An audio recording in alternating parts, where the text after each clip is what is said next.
₹1 का सिक्का लिख रहा है किस्सा आपके भविष्य को सुधारने का। तो आप अपने भविष्य को सुधार सकते हैं हैप्पी लाइफ ऑडियंस चैनल के माध्यम से। जो लोग डीएलएड कर रहे हैं ना, उनको ये भरने के लिए दिया गया है। बहुत सारे बच्चों की समस्याएँ हैं जो समझ नहीं पा रहे हैं कि हाँ, क्या भरें, कैसे भरें, क्या-क्या भरा जाएगा, कुछ भी उनको पता नहीं है, सब सस्पेंशन में है। और मैं यहाँ पे मुझे भी बहुत कुछ नहीं पता है, लेकिन जितना पता है उतना मैं आपकी हेल्प करने का प्रयास कर रही हूँ कि अगर आपको कुछ हेल्प मिल सके, तो मैं आपको बताने का प्रयास कर रही हूँ। अगर जितना मैं छोड़ दूँगी वो तो मैं नहीं बता पाऊँगी, लेकिन जितना मैं बताऊँगी शायद आपको समझ में आ जाए। तो यहाँ पे जो है जिला शिक्षा एवं प्रशिक्षण संस्था के बारे में मतलब पूछ रहा है। यानी आप क्या कर रहे हैं, डाइट कर रहे हैं, तो डाइट लिखेंगे। यानी आप प्राइवेट से हैं तो उसको क्या कहते हैं मुझे अभी पता नहीं है। तो आप यहाँ पे छोड़ सकते हैं या पेंसिल से आप डाइट लिख देंगे, मैं तो लिखूँगी अभी। फिर उसके बाद से आपको यहाँ पे लिखना है विद्यालय का नाम, मैंने लिख दिया प्राथमिक विद्यालय पचदेवरी। अब यहाँ पे दूसरा है प्रधानाध्यापक का नाम लिखना है, तो मैं प्रधानाध्यापक का नाम लिखूँगी यहाँ पे श्री संजीव कुमार पाठक। अब मैं यहाँ पे लिखूँगी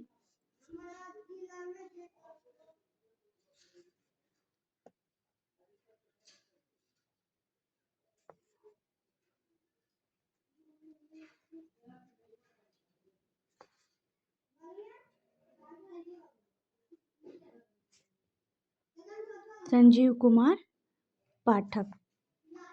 मतलब यहाँ जो प्रधानाध्यापक है उनका नाम है संजीव कुमार पाठक। अब यहाँ पे विद्यालय में कार्यरत शिक्षकों की संख्या मतलब उस विद्यालय में कितने कुल टीचर हैं, तो यहाँ पे कुल टीचर हैं 3, तो मैं 3 लिखूँगी और आप जहाँ से कर रहे हैं, जहाँ आपका इंटर्नशिप चल रहा है वहाँ से आप लिख सकते हैं, ठीक है। अब यहाँ पे पूछा है कि विद्यालय में अध्ययनरत विद्यार्थियों का विवरण। अब यहाँ पे आपको ये श्रेणी जो दिया गया है, इस श्रेणी के अंदर आपको यहाँ पे लिखना है। यानी बालक कितने हैं वो लिखना है, कक्षा 1 में बालक कितने हैं लिखना है, कक्षा 1 में बालिका कितनी है, कक्षा 1 में अनुसूचित जाति कितने हैं, अनुसूचित जनजाति कितने हैं और अनुसूचित पिछड़ी वर्ग के लोग कितने हैं, सामान्य कितने हैं और अन्य जाति के जो लोग हैं वो कितने हैं, ये अन्य जाति के जो हैं वो कौन हैं। तो यहाँ पे आपको ये चीज़ भरना है। तो यहाँ पे जो लिखा है कक्षावर दर्ज संख्या मतलब कि जब बच्चा एडमिशन लिया होगा तो उस टाइम उसका जो संख्या होता है तो वो आप रजिस्टर से वहाँ पे प्रधानाध्यापक से संपर्क करके वहाँ से आप लिख सकते हैं, ले सकते हैं उनके रजिस्टर से। तो यहाँ पे मैं ले ली हूँ और मैं अब लिखने जा रही हूँ। अब आप देख सकते हैं। आप यहाँ देख सकते हैं कि लिखा है विद्यालय में अध्ययनरत विद्यार्थियों का विवरण। इसका मतलब है कि आपके उस स्कूल में, उस विद्यालय में पूरे कितने बच्चे उस स्कूल में उपस्थित हैं। तो मेरे स्कूल में 85 बच्चे हैं, तो मैं यहाँ पर 85 लिख दूँगी, ठीक है। अब हम आते हैं इस स्कूल में मतलब मेरे जो स्कूल के बच्चे हैं, उनका कक्षा 1 में कक्षावर दर्ज संख्या 19 है और कक्षा 1 में बालक 6 हैं और बालिका 6 हैं और अनुसूचित जनजाति नहीं पता है, मतलब 11 बच्चे हैं अनुसूचित जाति के, ठीक है। तो अनुसूचित जाति के मेरे वहाँ 11 बच्चे हैं, तो मैं 11 बच्चों का लिखूँगी। अनुसूचित जनजाति में बच्चे नहीं हैं, तो मैं नहीं लिखूँगी। पिछड़ी वर्ग में बच्चे हैं, तो यहाँ पे 1 लिखूँगी। कक्षा 2 में 6 हैं, तो लिखूँगी। कक्षा 3 में 10 है, तो लिखूँगी। कक्षा 4 में 8 हैं और कक्षा 5 में 9 हैं। यहाँ पे अनुसूचित जाति में यहाँ पे 11 हैं, 2 में 10 हैं और 3 में 9 हैं और 4 में 10 हैं और 5 में भी 10 हैं, ठीक।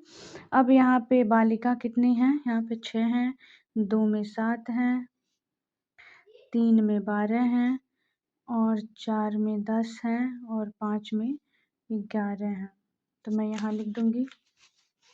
फिर यहाँ पर अ, जो बालक हैं वो कक्षा 1 में 6 हैं, कक्षा 2 में 9 हैं और कक्षा 3 में 7 हैं और कक्षा 4 में 8 हैं और कक्षा 5 में भी 8 है। मैं इसको लिख दी हूँ और ये जो उनकी कक्षावार दर्ज संख्या है, यहाँ पे 17 है, यहाँ पर 20 है,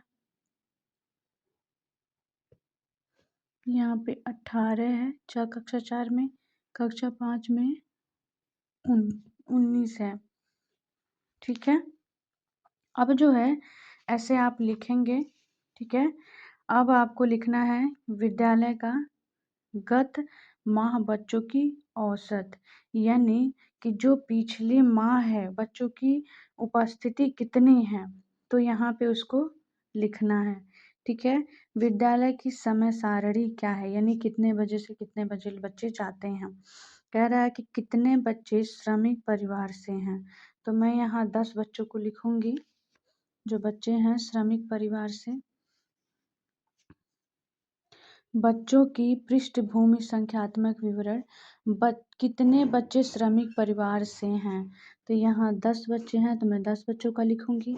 कितने बच्चे बच्चे नौकरी पेशा वर्ग से हैं, तो यहाँ 3 हैं, तो यहाँ लिखूंगी। कितने बच्चे व्यापारी वर्ग के हैं, तो यहाँ 25 में लिखूंगी।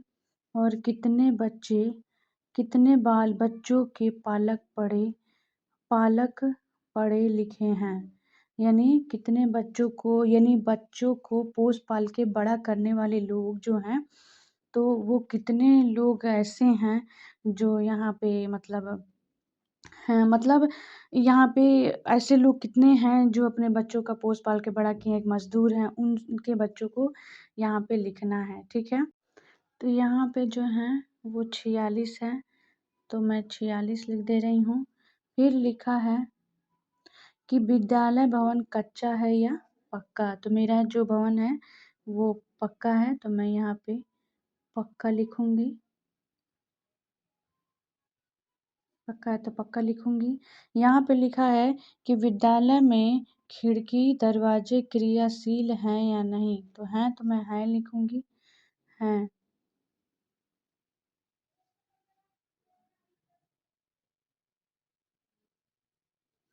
यहाँ है तो मैं है लिखी हूँ। ठीक है। यहाँ पे लिख रहा है विद्यालय के ब्लैक बोर्ड संख्या आकार एवं स्थिति, डस्टर एवं वाक की उपलब्धता मतलब है, तो हाँ है, तो हाँ।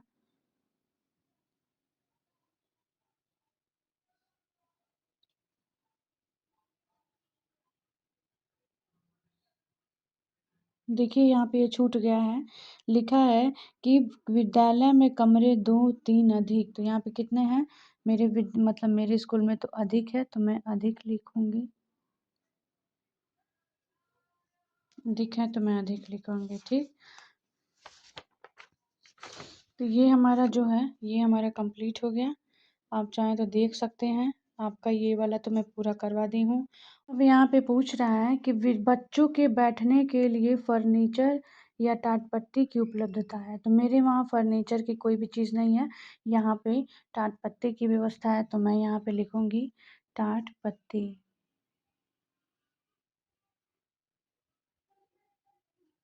ठीक।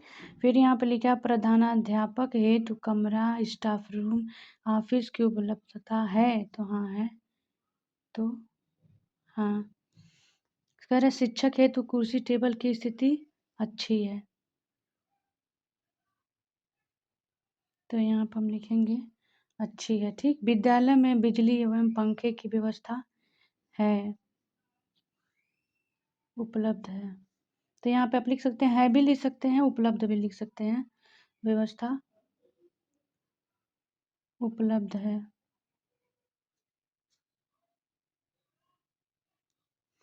ठीक। पानी की व्यवस्था नल, बोरिंग, पेयजल गिलास आदि की व्यवस्था है। ठीक है। आप यहाँ लिख सकते हैं आदि। पानी की व्यवस्था नल, बोरिंग, पेयजल गिलास आदि की व्यवस्था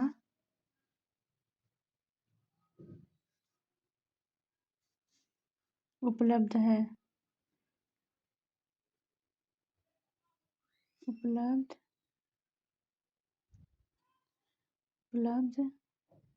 है। तो आप लिख सकते हैं। यहाँ पे लिख रहा है शौचालय की स्थिति कैसी है। तो शौचालय की जो स्थिति है वो बहुत अच्छी है। शौचालय की स्थिति कैसी है? तो अच्छी है। शौचालय की स्थिति अच्छी है। कह रहा है मध्याह्न भोजन बनाने हेतु अलग अलग से कक्ष की व्यवस्था है। मतलब जो वहाँ पे भोजन बनता है वो क्या उसके लिए अलग अलग व्यवस्था है। मध्याह्न भोजन बनाने हेतु अलग से कक्ष की व्यवस्था है। अलग से व्यवस्था है। ठीक। अब हम लोग आते हैं संबंधित सहायक शिक्षण सामग्री TLM। ठीक है। यहाँ पे क्रम संख्या से हम बताएंगे कि संबंधित सहायक यानी आपको पढ़ाते समय आपने कितने TLM के लिए प्रयोग किया, क्या क्या किया। तो हम अंग्रेजी के लिए यहाँ पे हम अंग्रेजी के लिए यहाँ पर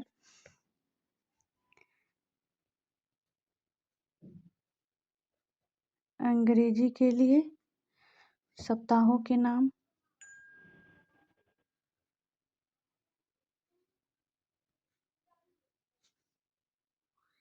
तथा माह के नाम। ठीक है। सप्ताहों के नाम, सप्ताहों तथा माह के नाम। ठीक है। हिंदी में हमने क्या किया? विलोम शब्द का प्रयोग किया। विलोम तथा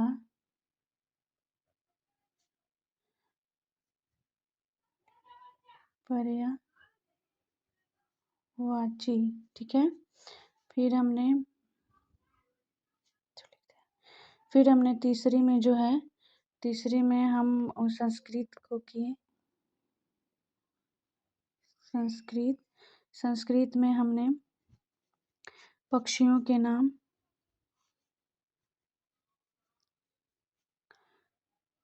जानवरों तथा पक्षियों के नाम संस्कृत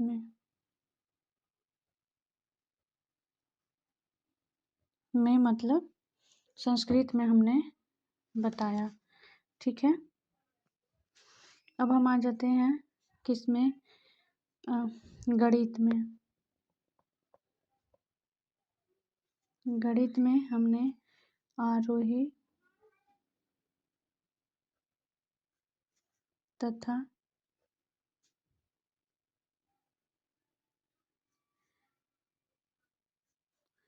अवरोही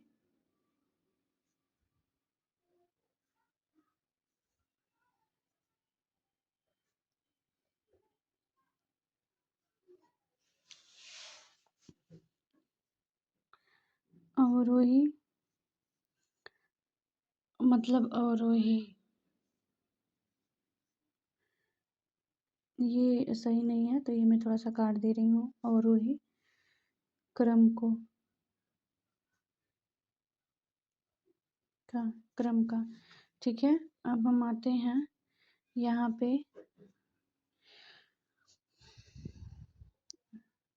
पे हम कर देते हैं कला। कला में भारत का चित्र, भारत तथा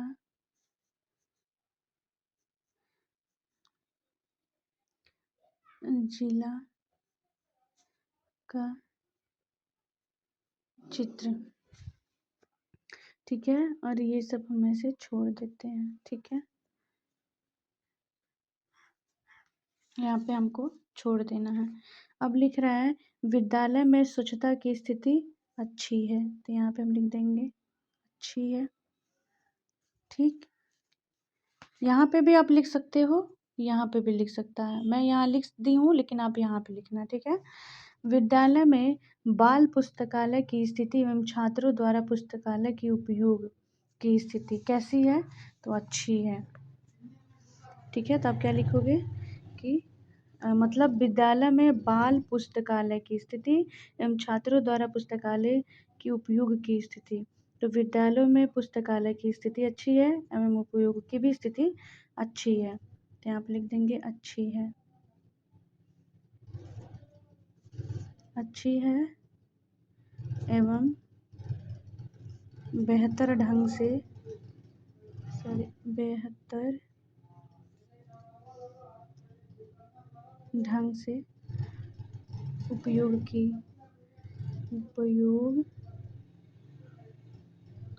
उपयोग किया जाता है।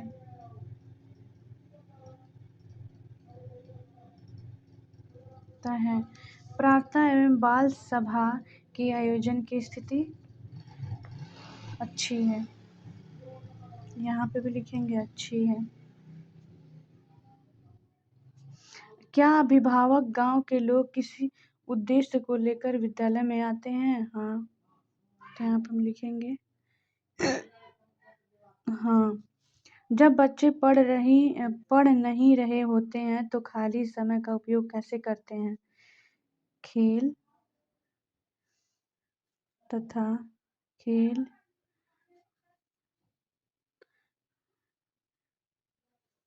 प्रश्न उत्तर तथा विषय संबंधित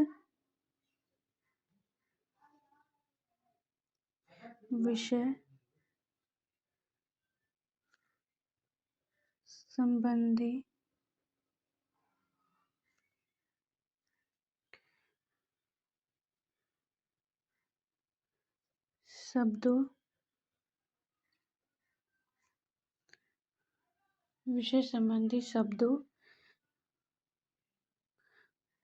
का उपयोग करते हुए। ठीक है, तो ये भी हमारा कंप्लीट हो गया। तो आप देख सकते हैं कि हमारा ये जो पहला पेज है वो ऐसे लिखा गया है और जो दूसरा पेज है वो ऐसे लिखा गया है। आप अच्छे से देख सकते हैं कि मैंने कैसे लिखा है, किस तरीके से लिखा है। अगर आपको ये वीडियो अच्छा लगे, पसंद आए तो यार लाइक करना, सब्सक्राइब करना और कमेंट करना बिल्कुल भी मत भूलना। और ऐसे कई सारे समस्या अगर तुम्हें फंसते हैं तो तुरंत तुम मुझे कमेंट करो। मेरा चैनल का नाम है हैप्पी लाइफ ऑडियंस। मैं इसी तरीके से डीएलएड के बच्चों के हेल्प करती हूँ और इसी के माध्यम से मैं आपको ये बता पा रही हूँ। अगर इसमें कोई भी समस्या आती है तो आप हमसे संपर्क करें, मैं इसे अच्छे से बता दूँगी, ठीक है? तो ये आप अपना कंप्लीट कर लेना। आप इस पेपर को ध्यान से देख रहे होंगे, आप समझ भी रहे होंगे कि कहाँ-कहाँ, क्या-क्या भरना है, आपको अच्छे से पता होगा। यहाँ पे लिखा है कक्षा अवलोकन प्रथम सेमेस्टर हेतु प्रपत्र, यानी जो प्रथम सेमेस्टर के बच्चे होंगे, स्टूडेंट होंगे, ये उनके लिए है। मैं स्पेशली उन्हीं लोगों के लिए वीडियो बना रही हूँ ताकि वो इस चीज़ को बहुत सारे बच्चों का कमेंट आ रहा है कि मैम मुझे समझ नहीं आ रहा है, तो इसलिए मैंने ये बनाया है। और आप लोग इसे आप देख सकते हैं, समझ सकते हैं। मैं समझाने का प्रयास कर रही हूँ, शायद आप समझ जाएँ। यहाँ पे आपको जो है सबसे पहले दिनांक लिखना है, फिर कक्षा लिखना है। तो सबसे पहले मैं दिनांक लिखती हूँ, यानी आपको दिनांक वो लिखना है जब आप पहले दिन से स्टार्टिंग किए थे। जैसे आप किस तारीख से इंटर्नशिप को अपने जॉइन किए थे। तो यहाँ पे मैं पहली तारीख से जॉइन की हूँ, तो मैं यहाँ पे लिख दे रही हूँ, ठीक है? 2024 मैं लिख दे रही हूँ। यहाँ पे मैं कक्षा 5 का विवरण ले रही हूँ, कक्षा 5 के लिए। और यहाँ पे शिक्षक का नाम, यानी उस प्राथमिक विद्यालय में जो शिक्षक पढ़ाते हैं, जिस भी विषय को आप लेना चाहते हैं, उस विषय के जो वहाँ के टीचर पढ़ाते होंगे, उन्हीं का नाम लिखना है आपको। यहाँ पे हम लिखेंगे कि सुनील कुमार वर्मा, यानी सुनील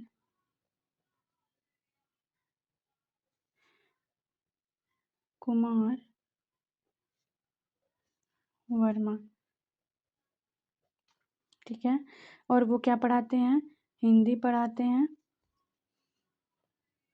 और हिंदी में आप आपको हिंदी तो लिख दिए, लेकिन यहाँ पे लिखा है पाठ। पाठ का मतलब है कि आप मार्च के महीने में गए हो तो मार्च का सिलेबस देख लेना। जैसे मैं आपको दिखा दूँगी एक बुक में किसी एक बुक में आपको दिखा दूँगी। यहाँ पे जैसे आप देख सकते हो यहाँ पे कि कैसे दिखाया गया है, आप वहाँ से जाके लिख सकते। जैसे यहाँ मार्च के महीना है, तो मार्च के महीने में क्या-क्या ख़त्म करना है, राष्ट्रीय एकता, ठीक है? इसको आपको ख़त्म करना है। तो वैसे आप हिंदी के बुक के या जो भी बुक आप चाहते हैं उस बुक को आपको लेना है और जहाँ जो विषय आप जो चैप्टर उठाना चाहते हैं, वो मार्च के महीने वाला चैप्टर उठाइए। उस चैप्टर का नाम लिखिए, तो मेरे चैप्टर का नाम है रघुकुल। रघुकुल रीति। मेरे जो चैप्टर है वो उसका नाम है रघुकुल रीति, ठीक है? अब हम क्या लिखेंगे यहाँ पे शिक्षक प्रशिक्षु निम्न बिंदुओं के आधार पर कक्षा प्रारंभ से अंत तक का अवलोकन। यानी आप जब स्टार्ट करते हैं क्लास को तब से लेकर और आप एंड कैसे करते हैं वहाँ तक के बारे में आपको लिखना है। यानी जो कुछ भी आप पढ़ाते हो, कर रहे हो, उसी के बारे में आपको लिखना है। आई होप कि अगर आप अच्छे प्रशिक्षु हो डीएलएड के तो ज़रूर बहुत अच्छा लिखोगे इसमें। तो मैं यहाँ पे शिक्षक ने कक्षा का प्रारंभ कैसे किए? कैसे करते हैं शिक्षक?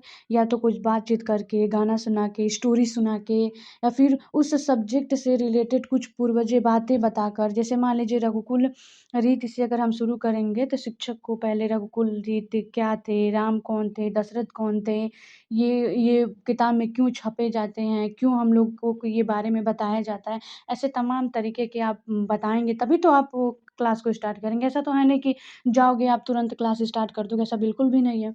तो आप यहाँ पे क्या कर सकते हो, शिक्षा ने कक्षा का प्रारंभ कैसे किया?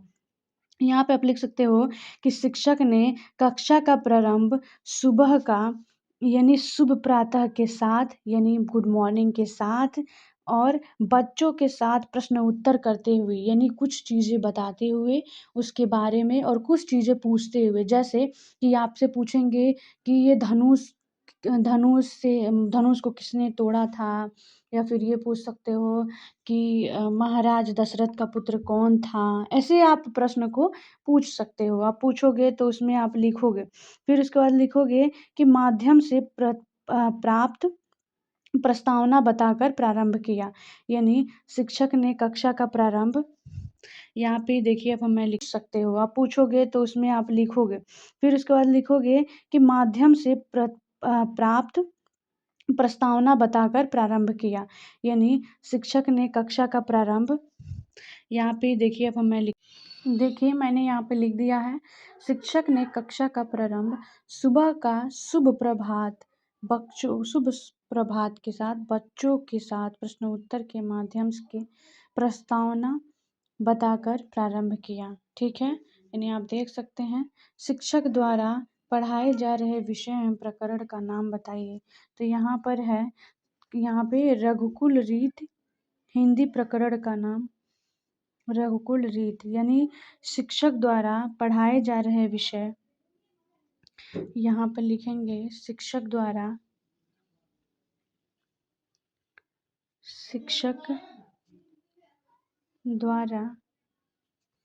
पढ़ाए गए शिक्षक द्वारा पढ़ाए